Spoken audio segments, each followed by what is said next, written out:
안녕하세요. 함께행복원교회 정유한 목사입니다. 9월 30일 아침 기도회 시작하겠습니다.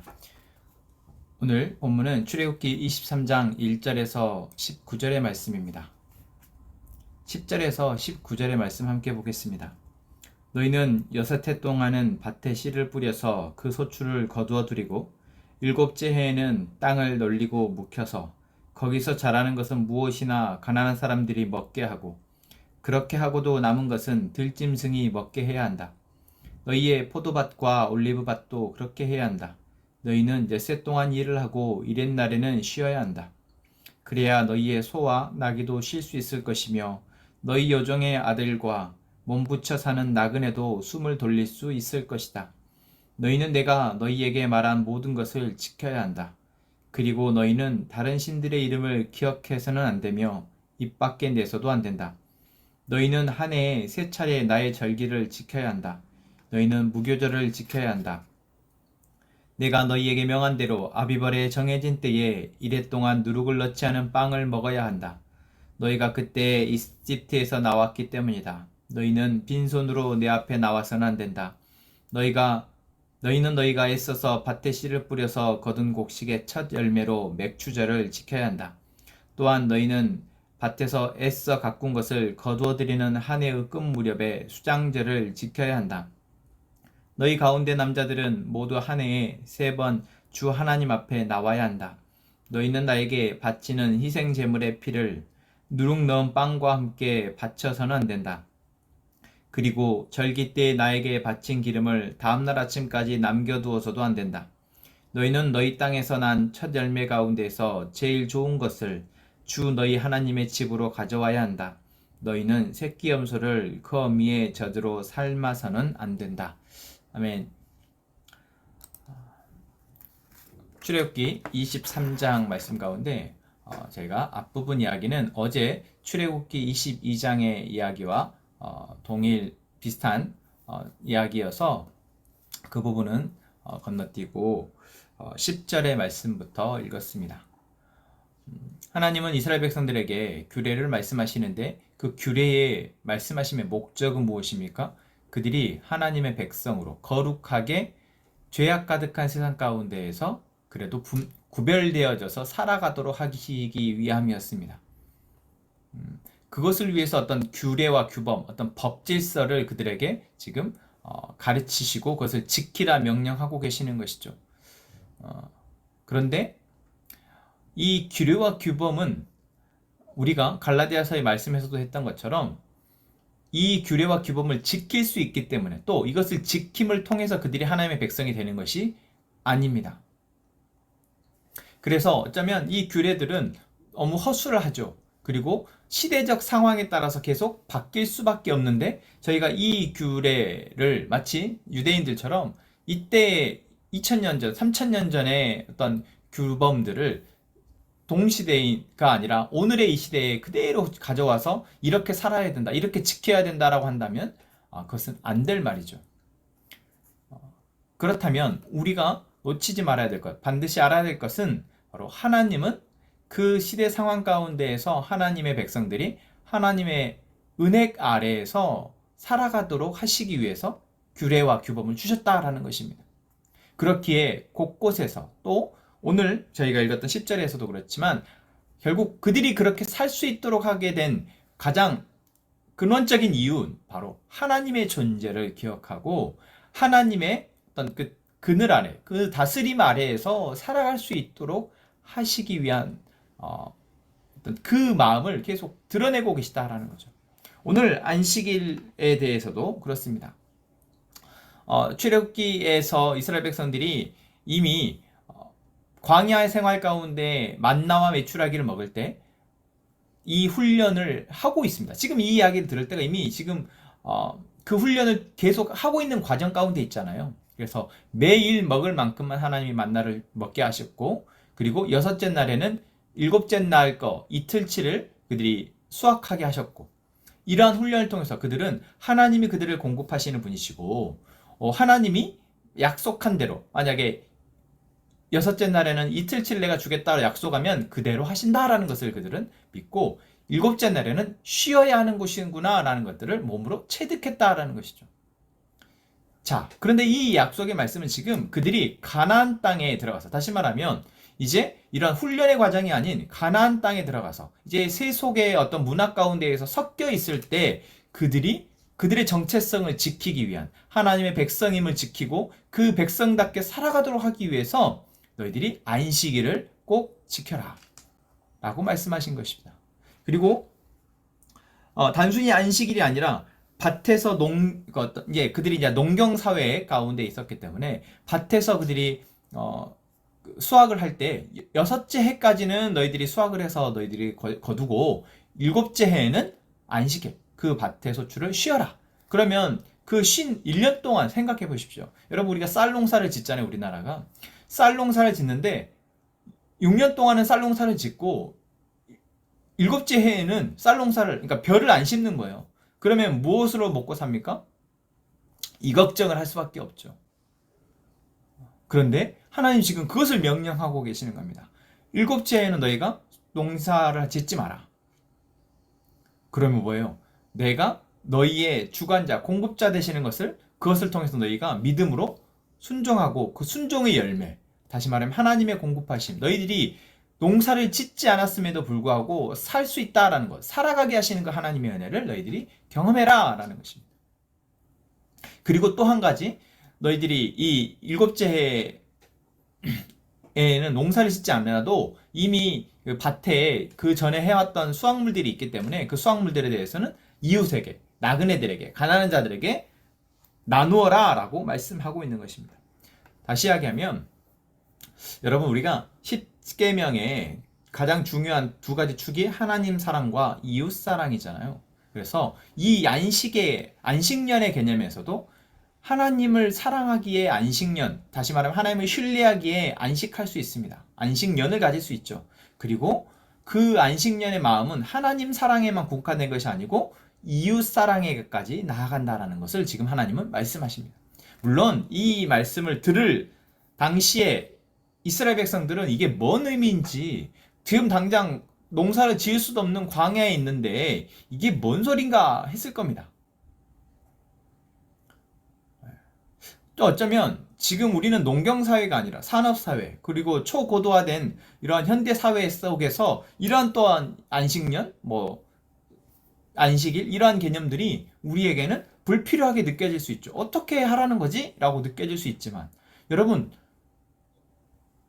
이 안식년, 또 안식일, 그리고 뒤에 나오는 무교절, 맥추절, 수장절, 1년에 하나님께서 꼭 지키라고 말씀하신 절기들, 그리고 꼭 하나님이 남자들에게 3번을 하나님 앞에 나와라라고 말씀하신 것들은 결국 다 이제 그들이 살아가게 될 앞으로의 어떤 세상 가운데에서 살아가게 될 그 삶 속에서 하나님을 기억하고, 그냥 단순히 하나님의 존재만 기억하는 것이 아니라 하나님을 기억함을 통해서 나의 정체성을 잃어버리지 않는 것, 또한 하나님을 기억함을 통해서 하나님이 어떤 분이신지를 내가 알고 믿고 신뢰하게 되는 것. 무엇입니까? 여기 무교절을 지키라고 하잖아요. 무교절이 무엇입니까? 바로 이스라엘 백성들이 이집트에서 나올 때, 그때 그 하나님의 구원하심에 대해서 기억하기 위해서 무교병과 쓴나물, 양고기를 먹는 절기가 바로 무교절입니다. 그래서 하나님이 우리의 구원자이시다라는 것을 기억하기 위해서 절기를 지키는 것. 또한 맥추절과 수장절이 있는데, 맥추절은 이제 농경사회에서 그들이 처음으로 광야 생활을 하다가 처음으로 땅에 씨앗을 뿌렸고 그 씨앗이 이제 열매를 맺어서 첫 수확을 하게 된 겁니다. 그 첫 수확을 했을 때가 맥추절을 지켜라. 이것은 무엇을 얘기해요? 하나님이 너희들을 구원하셨고 이제 너희들로 하여금 이제 너희의 힘으로 살아가도록 하나님은 도우시고 지키신다라는 것을 기억하라는 거죠. 그리고 수장절은 무엇입니까? 한 해의 끝무렵, 다시 말하면 우리로 치면 맥추절은 처음 곡식을 심어서 이 보리를 수확하는 시기에 지키는 절기이고, 그리고 이 수장절은 모든 곡식을 다 이제 우리가 이제 벼 빼고 가을이죠. 한 11월 이쯤 돼서 모든 수확물들을 다 거두어서 이제 곡식을 저장하는 그 때에 지키는 절기입니다.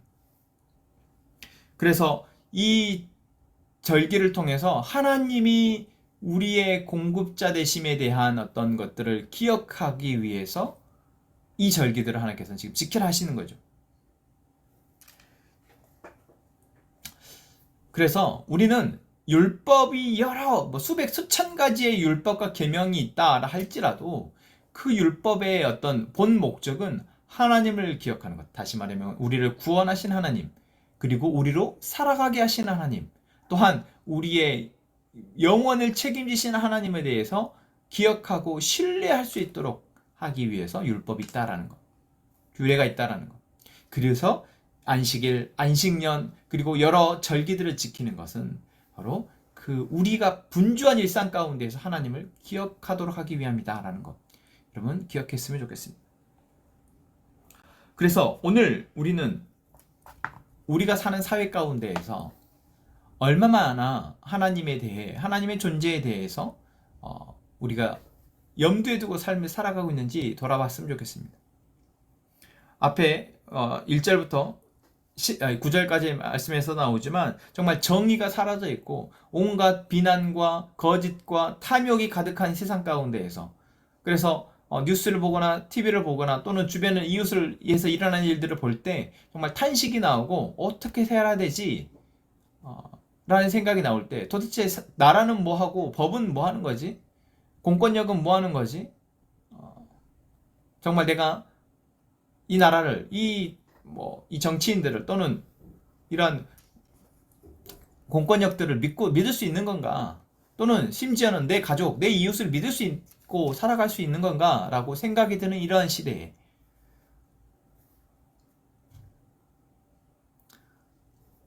우리가 무엇을 기대할 수 있냐라는 거죠. 좋은 대통령이 당선이 돼서 그 대통령이 좋은 정책을 펴서 좀 더 나라가 안전하고 좀 더 살기 좋게 만들어지는 것? 아니요. 여러분 안타깝게도 아무리 훌륭한 대통령이 된다 한들 여러분 그것은 실현될 수 없는 꿈입니다. 왜 그렇습니까? 죄로 가득한 세상에 탐욕이 가득한 사람들이 서로 모여들어서 지금 악의의 다툼과 같은 모양이 바로 우리가 살아가는 세상이다라는 거죠. 그것이 인간의 힘으로 바로잡아질 수 있냐? 아니요. 그럴 수 없다라는 겁니다. 제도로 바로잡아질 수 있냐? 그럴 수 없다라는 것입니다. 그래서 우리가 무엇을 합니까? 바로 하나님을 바라보는 것입니다. 그리고 하나님이 말씀하시는 그 말씀들을 내가 듣고 그 말씀에 내 삶을 이제 기대는 것입니다.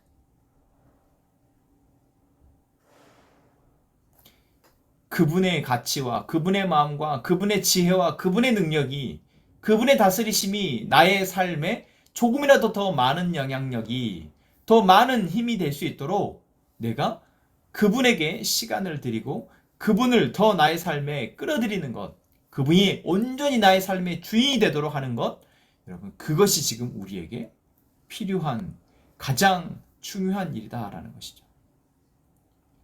오늘 말씀 여러분 그 하나님의 마음을 잘 알고 우리가 그분께 온전히 우리의 인생을 맡겨드리는 그런 말씀이 되었으면 좋겠습니다. 함께 찬양하고 기도합시다.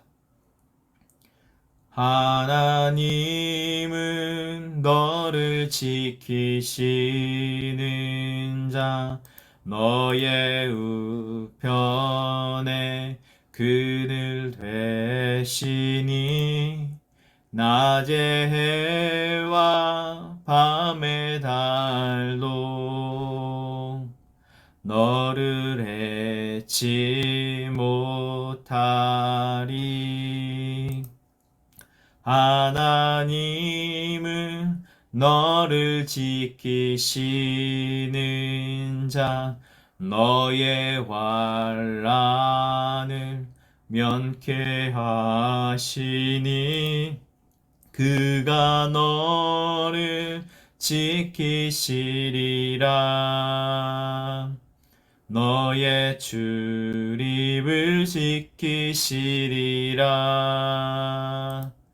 눈을 들어 산을 보아라.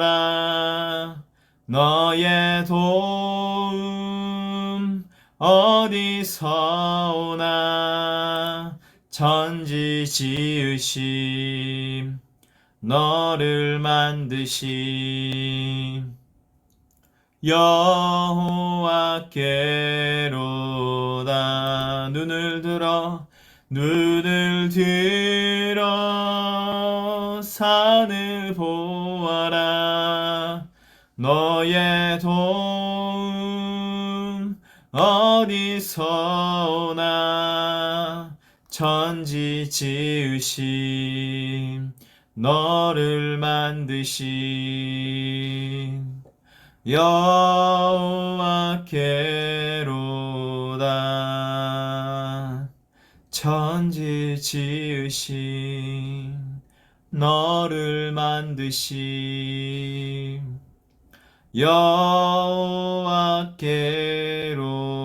여호와께로다. 아멘. 하나님, 하나님의 구원의 은혜와 하나님의 공급하심의 은혜, 살아가게 하시는 은혜를 잊지 않게 해주십시오. 그 은혜를 누리며 살아가게 해주십시오. 하나님, 우리의 가족과 우리 교회 공동체 안에 하나님의 법과 하나님의 가치가 바로 세워지고 그 가치가 잘 사라지고 전수될 수 있도록 해주십시오. 하나님, 우리 최성익 형제, 문지연 자매, 그리고 연비 자매, 사내 형제 가족을 위해서 기도합니다. 이 가족의 하나님의 뜻을 보이시며 하나님 온전히 신뢰함으로 살아갈 수 있도록 도우시옵소서. 하나님, 우리가 각자의 기도 제목들이 있습니다. 우리의 삶의 문제들 안에 하나님을 온전히 신뢰하고 하나님의 뜻을 묻게 하시고 하나님이 우리에게 말씀하여 주옵소서. 이 시간 함께 기도합시다.